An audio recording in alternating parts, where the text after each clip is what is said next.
Hello, Iakri here with another Warframe video, and this time we're going to talk about Ember's ultimate ability. First, we're going to talk about Firequake and why it ends up not being a particularly great CC ability compared to a lot of other Warframes who have less limited crowd control capabilities. And then we're going to talk about damage and why Ember's ultimate falls behind a lot of similar tier damage abilities in overall usefulness, despite actually dealing around 11,000 damage on the build I usually use per second if you buff it with Accelerant. And it has to do with the same type of mechanic, which is that Ember's ultimate does not hit everything within range. Now, if I start it up, first we're going to see a bunch of enemies fall at once. Then after this, you'll notice that the fire blasts hit one enemy at a time, knocking them down with Firequake. This is because Ember's ultimate targets one enemy at a time for fire blasts, and it can only hit up to 5 enemies, I think, simultaneously at the most. And as it's going through these, 1, 2, 3, 4, 5, 6, 7, 8 enemies, it can't keep them all knocked down simultaneously. And that's the big problem with Firequake and why it's hard for Ember to survive, even before the patch, in high tier missions. And why she's mostly relegated to missions a lower level than Sword E3, although at this point she's become a lot more useful in that. And that's because her ultimate can't actually keep her safe, even with what should be a relatively powerful CC ability, right? If it knocked down all the enemies within range consistently and constantly, it would actually be quite good, but it can't achieve that. It can come close, and occasionally they'll all be down for a moment. Now, the thing is that the more enemies are in your range, the harder it is for your ability to keep all the enemies knocked down. If you have, say, 20 enemies in your range, this can keep down around like 10 or 12 of them simultaneously, although there will be moments when it won't keep quite so many enemies down. Right? So that's a pretty big problem at very high levels because the one enemy who does get up will shoot you and kill you in a single hit. If we're talking about much higher level enemies, say over level 100, I can demonstrate this really quick. Although it's a little bit pointless to do in the simulacrum, but you know, just for the sake of it, I figure I ought to do this. Actually, I don't want to do that. Settings, unpause enemy AI. That should do it, right? Oh wait, no, I need to get high level enemies anyway. So that enemy AI is unpaused. Let's make these level 120. I can do 125 now. Sure, why not? And this is going to be a little tricky. I might have to try a couple times to actually get to the enemies alive, but I can probably pull it off. All right.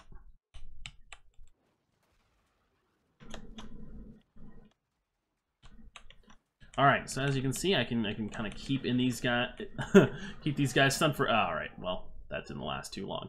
I'll do it again. I think maybe someone else shot me from behind, right?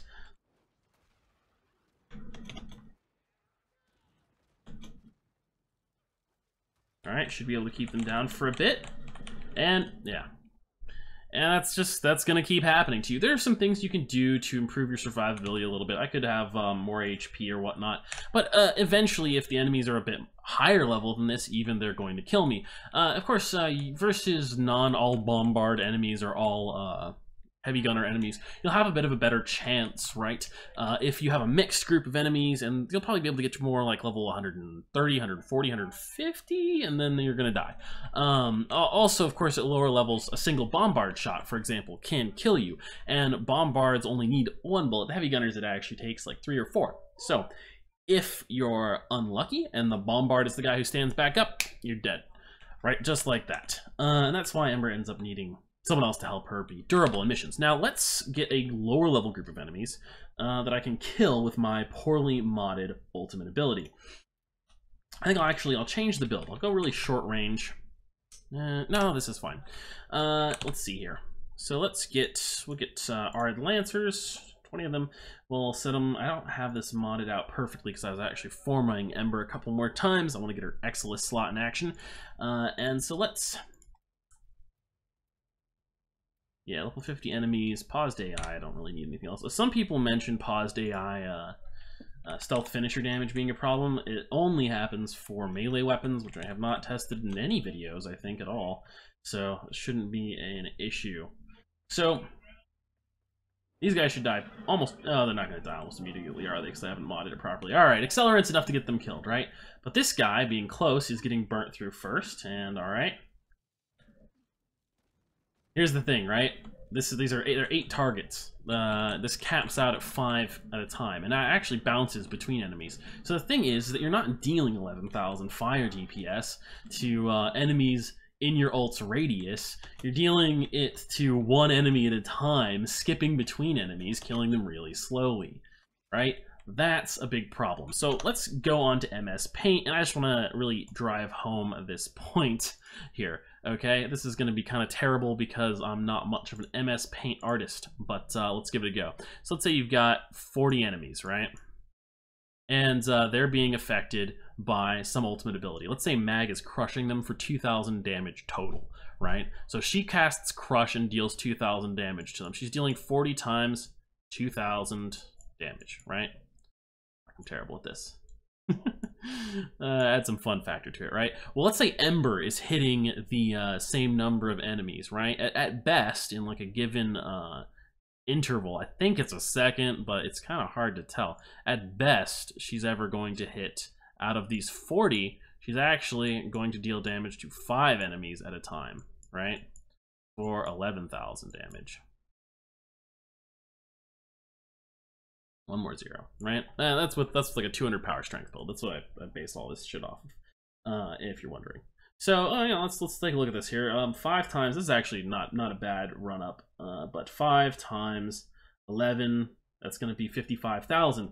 Whereas Mag, with her only 2,000 damage ability, is going to deal 80,000 damage in total. Oops, I didn't clear my calculator correctly, but yeah, I can do that one, Mad. 80,000 damage in total. And if she had a much more powerful ultimate, or if you could push her ultimate up higher with like buffs and stuff, the disparity ends up growing, right? Because effectively by affecting all the enemies in a wide area, she's getting, or any other Warframe, right, that has an ultimate ability that affects all units in the range are going to get more bang for their buck out of their ultimate being buffed. And honestly, I think if Ember had, I don't know, double the current ultimate damage per tick, like maximum that she can get, if they doubled her ult damage again, she would probably still be okay and just not amazing, right? In all the Warframe content that matters. Generally, I calculate stuff up to about level 100 enemies, level 110 enemies, that kind of range. And Ember falls off around level 80 to the point where she's like kind of useful in Sortie 3. She used to be more dead weight, but for damage wise. But if you use her other abilities besides her ultimate, she gets better, right? Because you can actually do, and I don't see anyone actually doing this when I play with other people running Ember, but you can do Flash Accelerant, right? And you can mix it with Accelerant, and you can also do Fireball Frenzy, right? So Fireball Frenzy, this is kind of a follow-up, right? We're done with her ult. That's why her ult is kind of shit, right? Because if you could slowly over 10 seconds kill every enemy in range, it would be really useful, right? Because you know, if there's 20 enemies in range, all right, if you're dealing the full damage every second to 20 enemies, after 10 seconds killing 20 enemies, that's not that bad. That's 2 enemies per second, right? It's pretty okay. Thing is, her ult doesn't work like that. A lot of other Warframes with big AoE ults, their ults do work like that, and her ult really needs to be like spiked in damage to make up for that, or given some sort of secondary capacity that's really useful, like damage reduction. Anyhow, there's a couple things. Fireball, she has an augment for Fireball called Fireball Frenzy. That can give you 100% bonus damage that you can give to allies. Can't give it to yourself, unfortunately. I really feel all those should be able to apply to your own Warframe, but alas, they cannot, or they, you know, I haven't checked that they still can't. But last time I played heavily, they couldn't. I don't think any updates have happened in the meantime that have changed that. That I missed. And Flash has Flash Accelerant as well, which is on her 2 ability, right? This adds an additional 50% base damage to the weapons of your allies, and your own this time. And then she has Fire Blast, which has another 50% bonus to additive, so it's 50% of base damage. The other 2 are multiplicative, not additive. This is kind of important for some weird math we're about to do in a second here. So Fire Blast now has a passive bump benefit if you shoot through it, right? Hopefully you can shoot over it and still get the bonus. They're not really clear on that. It's got a very low animation. Anyway, So Fire Blast, so with all these, the thing is that the first two, Fireball Frenzy, Accelerant itself, and Flash Accelerant are all affected by Power Strength. So you can, with a little bit over 200% Power Strength, get Accelerant up to about 6 times damage multiplier. It's a nice even number, so I'm going to use that. And we're going to say that we're going to round Fireball Frenzy down a little bit, though. So with Accelerant at 6 times multiplier, the thing is that that amplifies all fire damage. The other 3 abilities all give fire damage to weapons, right? Now, you do need a coordinated squad to use this, is why it's not that great in pubs, because you can't get the full benefit unless your team runs either elements that don't, they need to have an element that doesn't combine with fire. So they need to have fire separated out, or a single element that's combined, so 2 elements combined on their weapon, or this doesn't work, which is really unfortunate. Changing how that works would be a great buff to mag, but anyway. So you can buff someone's base damage with Fireball Frenzy by about 200%, right? They get 200% bonus. Now, that is multiplied by Accelerant by 6 times. That's 1200% bonus damage on the total damage of their weapon, okay? If you do it correctly. Then Flash Accelerant is also multiplicative and also multiplied by Power Strength. So it's another 100% times 6 for 1800% damage, right? And that's with 100% Power Strength. You can get, I think I did that right? I might be off a little bit, but you can get it even higher, of course, if you really pump up to like 250% Power Strength. That's fairly reasonable. 300 if you're really going ham on it, and you can get it way up there, just crazy high. And here's the thing: Fire Blast has another bonus, the other 50% bonus. That is not increased by Power Strength, but it is multiplied by Accelerant. It's an additive bonus, which is not that good. It kind of varies, but it comes out to around like 80% of weapon damage or something.